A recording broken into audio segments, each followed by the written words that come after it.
Hello বন্ধুরা, কেমন আছো সবাই? কথায় আছে লোভে পাপ আর পাপে মৃত্যু। আপনি যদি অসৎ কাজ করে অল্প সময়ে অনেক টাকা উপার্জন করেন আর ভেবে থাকেন এই টাকাগুলো আপনি সারা জীবন ধরে খুব ভালোভাবেই ভোগ করতে পারবেন, তাহলে আপনার ধারণা পুরোপুরি ভুল। আমাদের আজকের গল্পটা জর্ডান বেলফোর্ড নামের এমন একটা মানুষের জীবনের সত্যি ঘটনা থেকে তৈরি, যে অসৎ কাজ করে নিজের জীবনে সব রকম সফলতা পেয়েছিল ঠিকই, কিন্তু শেষ অবধি এই কাজের জন্যই তাকে নিজের জীবন থেকে অনেক কিছু হারাতে হয়েছিল। আর এই সত্যি ঘটনা থেকে তৈরি আমাদের আজকের সিনেমার নাম the Wolf of Wall Street. 2013 সালে মুক্তি পাওয়া এই সিনেমার IMDb রেটিং 8.2। তো গল্পটা শুরু হয় 1987 সালের আমেরিকার নিউ ইয়র্ক শহর থেকে, যেখানে আমাদেরকে এই গল্পের প্রধান চরিত্র জর্ডান বেলফোর্ডকে দেখানো হয়। জর্ডান খুবই মধ্যবিত্ত পরিবারের একটা ছেলে ছিল, আর ও ওয়াল স্ট্রিটে একটা স্টক ব্রোকারের কাজ করত। আর এখানে ওকে নিজের কোম্পানির তরফ থেকে বিভিন্ন লোকজনকে ফোন করে তাদের কাছে শেয়ার বিক্রি করতে হতো। আর এই কোম্পানিতে জর্ডানের যে বস ছিল, মানে জর্ডান যার কাছে কাজ শিখতো, সে প্রচণ্ড নেশাখোর ছিল। আর ও জর্ডানকেও নিজের মতন হতে বলতো। ও বলতো, তুমি কাস্টমারকে না, নিজেকে বড়লোক করার জন্য কাজ করো। খাতায় কলমে তুমি সবসময় দেখাবে তুমি কাস্টমারকেই বড়লোক করছো, কিন্তু আসলে তুমি সবসময় নিজের জন্যই কাজ করবে। এখন এইভাবে জর্ডানের জীবন বেশ ভালোই কাটছিল, কিন্তু 1987 সালের 19 অক্টোবর ওকে নিজের চাকরিটা হারাতে হয়। এই দিন হঠাৎ করেই পুরো পৃথিবী জুড়ে স্টক মার্কেটে প্রচণ্ড ধস নেমেছিল, যে কারণে বহু কোম্পানি প্রচুর ক্ষতির সম্মুখীন হয়েছিল, আর বহু মানুষকে নিজের চাকরি হারাতে হয়েছিল। আর এই দিনটাকে স্টক মার্কেটের ইতিহাসে ব্ল্যাক ফ্রাইডে বলা হয়।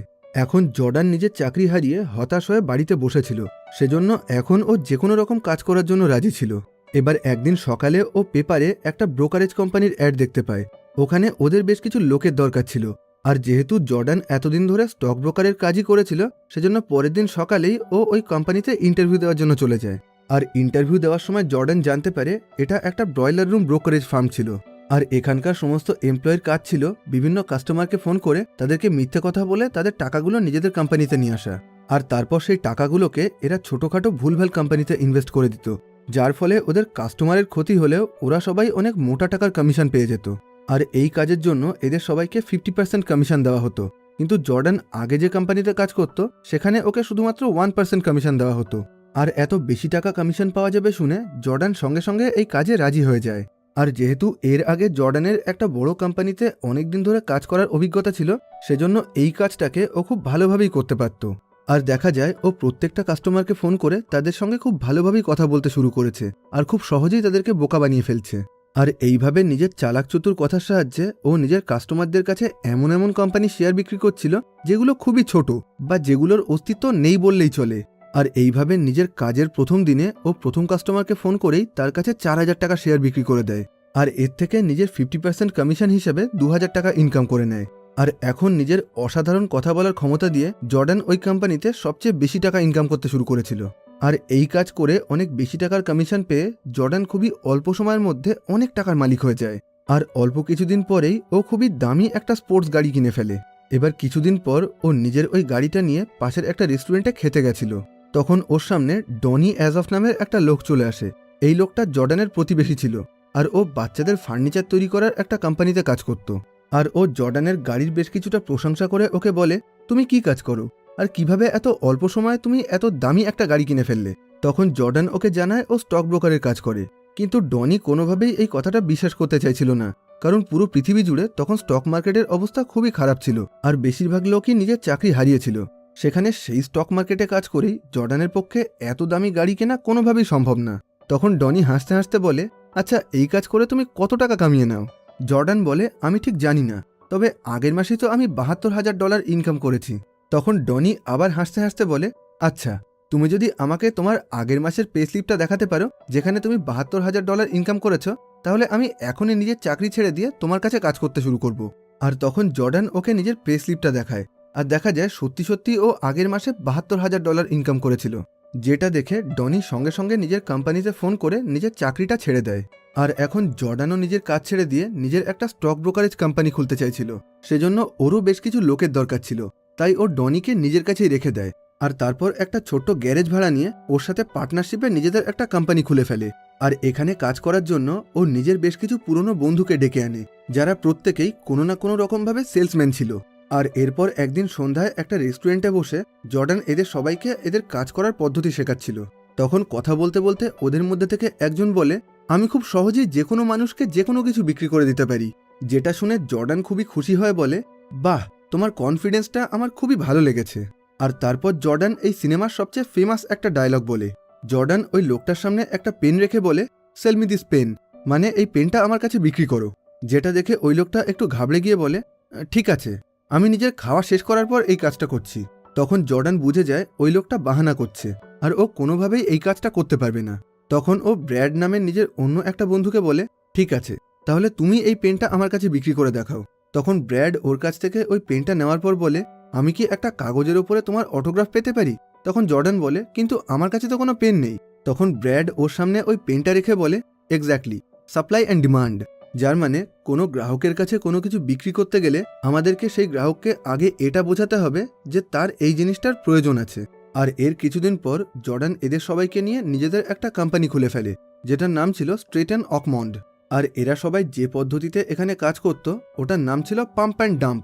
মানে প্রথমের দিকে এরা সবাই নিজেদের গ্রাহককে নাম করা বড় বড় কোম্পানির স্টক কিনতে বলতো, যাতে ওই সমস্ত নাম করা বড় বড় কোম্পানির নাম শুনে ওদের ক্লায়েন্ট ওদেরকে ভরসা করতে শুরু করে। আর এইভাবে সবার ভরসা জেতার পর ওরা নিজেদের ক্লায়েন্টকে আরও বেশি টাকা ইনকাম করার লোভ দেখিয়ে তাদেরকে ছোট ছোট বেনামি কোম্পানির স্টক কিনতে বলতো। আর এই সমস্ত ছোট ছোট কোম্পানির স্টকগুলোকে কোনোভাবেই রেজিস্টার করা থাকতো না, সেজন্য গ্রাহকরা কখনো চাইলেও এই সমস্ত স্টকের আসল দাম জানতে পারত না। আর সেজন্যই এই সমস্ত স্টকগুলোকে এরা নিজেদের গ্রাহকদের কাছে 2 গুণ 3 গুণ দামে বিক্রি করে দিত, যেখান থেকে এরা সবাই খুবই অল্প সময়ের মধ্যে অনেক টাকা ইনকাম করতে শুরু করেছিল। কিন্তু এইভাবে এরা সবাই টাকা ইনকাম করলেও এদের গ্রাহকদের টাকাগুলো পুরোপুরি ডুবে যাচ্ছিল। আর এইভাবে জর্ডানের এই কোম্পানি থেকে এরা সবাই এত টাকা ইনকাম করতে শুরু করে যে কিছুদিন আগে ছোট্ট একটা গ্যারেজের মধ্যে খোলা এই অফিসটা এখন অল্প কিছুদিনের মধ্যেই অনেক বড় একটা কোম্পানিতে পরিণত হয়েছিল। আর সেখানে এখন একসঙ্গে অনেক লোক কাজ করতে শুরু করেছিল। আর এখন জর্ডানের এই কোম্পানি এত অল্প সময়ে এত বেশি টাকা ইনকাম করছিল যে আস্তে আস্তে সবার নজর এদের উপরেই চলে এসেছিল। আর সেই কারণেই ফোর্বস নামের খুবই নামকরা একটা বিজনেস ম্যাগাজিনে জর্ডানের একটা ইন্টারভিউ ছাপানো হয়। যদিও এই ইন্টারভিউতে ওর সম্পর্কে অনেক খারাপ কথাও লেখা হয়েছিল, কিন্তু এত বড় একটা ম্যাগাজিনে ওর ইন্টারভিউ ছাপানোর পর রাতারাতি ও খুবই জনপ্রিয় হয়ে ওঠে। আর এরপর থেকে প্রত্যেকদিন ওর কোম্পানিতে চাকরির জন্য প্রচুর লোকজন ইন্টারভিউ দিতে চলে আসে, যার ফলে এর ঠিক 1 মাসের মধ্যেই ওর কোম্পানিতে দ্বিগুণ পরিমাণ এমপ্লয়ি হয়ে যায়। কিন্তু এই বিশাল সফলতার সাথে সাথে জর্ডান আর তার সঙ্গীরা ড্রাগসের নেশা আর মেয়েবাজিতে ঢুকে যেতে শুরু করে। আর এখন এরা সবাই এতটাই টাকা ইনকাম করতে শুরু করেছিল যে মাঝে মাঝেই ওরা নিজেদের কোম্পানির সমস্ত এমপ্লয়িকে নিয়ে খুবই বিলাসবহুল পার্টির আয়োজন করত। আর এই প্রত্যেকটা পার্টিতে সমস্ত রকমের নেশা আর বিলাসিতার আয়োজন করা থাকতো। আর এরকমই একটা পার্টিতে নায়োমি নামের একটা মেয়ের সঙ্গে জর্ডানের পরিচয় হয়। আর প্রথম দেখাতেই নায়োমিকে ওর বেশ ভালো লেগে যায়, সেজন্য এরপর থেকে মাঝে মধ্যেই ওরা দুজন নিজেদের মধ্যে মেলামেশা করতে শুরু করে। আর এইভাবে বেশ কিছুদিন নিজেদের মধ্যে মেলামেশা করার পর জর্ডান নায়োমিকে ভালোবেসে ফেলে। আর আস্তে আস্তে ওদের মধ্যে শারীরিক সম্পর্কও তৈরি হয়ে যায়, যে ব্যাপারটা কিছুদিন পরে জর্ডানের স্ত্রী জানতে পারে। সেজন্য নিজের স্ত্রীর সাথে ওর ডিভোর্স হয়ে যায়। আর এখন প্রত্যেক দিন জর্ডানের ইনকামের পরিমাণ বেড়ে যাচ্ছিল, যার মধ্যে থেকে বেশিরভাগটাই সরকারকে ফাঁকি দেওয়া কালো টাকা ছিল। আর তাছাড়াও ওরা যেভাবে নিজেদের কাস্টমারকে মিথ্যে কথা বলে টাকা ইনকাম করছিল সেটা পুরোপুরি বেআইনি ছিল। আর এর কিছুদিন পরেই জর্ডান নায়োমিকে বিয়ে করে নেয়। আর নিজের বিয়েতে ও প্রচুর টাকা খরচ করেছিল। আর সেই সাথে ও নায়োমিকে খুবই দামি একটা ইয়ট গিফট করেছিল। আর নিজেদের দুজনের থাকার জন্য ও এই পৃথিবীর সবচেয়ে দামি জায়গায় খুবই বিলাসবহুল বড় একটা বাড়ি কিনে নেয়, যেখানে ওদের দুজনের জন্য সমস্ত রকম সুযোগ সুবিধার ব্যবস্থা ছিল।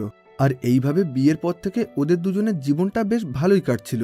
আর বিয়ের পরে একটা সময় ওদের একটা বাচ্চা মেয়েও হয়ে যায়। কিন্তু নিজেদের বিয়ের 18 মাস পরে জর্ডানের এই বিলাসবহুল আর নেশাগ্রস্ত জীবনযাপনের জন্য নায়োমির সঙ্গে মাঝে মাঝেই ও ঝামেলা বেঁধে যেত। আর এসব কিছুর মধ্যেই নতুন একটা শেয়ার রেজিস্টার করে জর্ডান নিজের ওই কোম্পানির সাহায্যে 3 ঘন্টায় $22 মিলিয়ন ইনকাম করে নেয়, যার সাথে সাথেই ওর কোম্পানিটা FBI এর নজরে চলে আসে। আর FBI এখন নানা রকমভাবে ওর কোম্পানির ওপরে তদন্ত করতে শুরু করেছিল।